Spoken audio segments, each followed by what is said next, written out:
په بلخ ولسوالۍ کې له یو ښوونیز مرکز څخه ګڼو ځوانانو د عصري زده کړو له بشپړولو وروسته د فراغت سندونه ترلاسه کړل.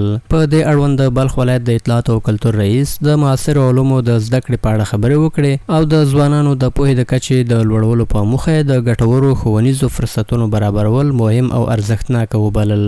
نوموړي دغه راز د چارو په ټولو برخو کې د ځوانانو ونډه اړینه او مهمه وبلله.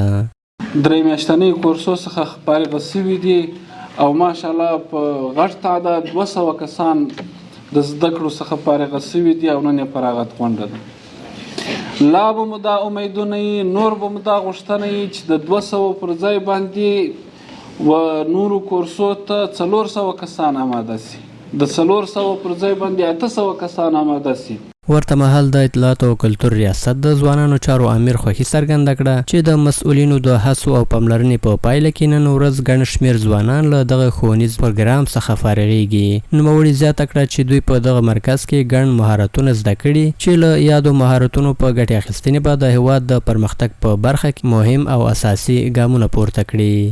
په بلخ ولایت کې د ځوانانو چارو امریت 15 مرکزونه لري چې په حدود 1400 کسان دا اوس عملاً په دې مرکزونو کې درس وایي په مختلفو برخو کې. له بلې خوا هغه ځوانان چې له یادو عصري زده کړو څخه فارغ شوي د اطلاعات او کلتور ریاست له مسؤلینو او د افغانستان د اسلامي امارت له رهبرۍ څخه مننه کوي او د اطلاعات او کلتور ریاست او د غرض له نورو ملي او نړیوالو بنسټونو څخه غواړي چې د ځوانانو د ظرفیت لوړونې په موخه دا ډول لا زیات ښوونیز پروګرامونه په لاره واچوي. ولسوالۍ ډېر پراخه ولسوالۍ ده، غواړو چې نور هم همداسې پروګرامونه زیات کړي. په آینده کې موږ 200 شاګردان فارغ کړل، په آینده کې غواړو چې موږ باید 300-400 دینه زیات هم شاگردان دلته اوسیږي او فارغ شي. برنامه‌ها را برای جوانان مساعد بدم که زمینه‌ها را برایشان مساعد بسازند تا جوانانش مستفید شوند. ما در اینجا در کنار از اینکه آموزش انگلیسی و کامپیوتر داشتیم بلکه آموزش دینی هم داشتیم و همچنان یک تیم تحقیقاتی داشتیم و تیم‌های ورزشی داشتیم.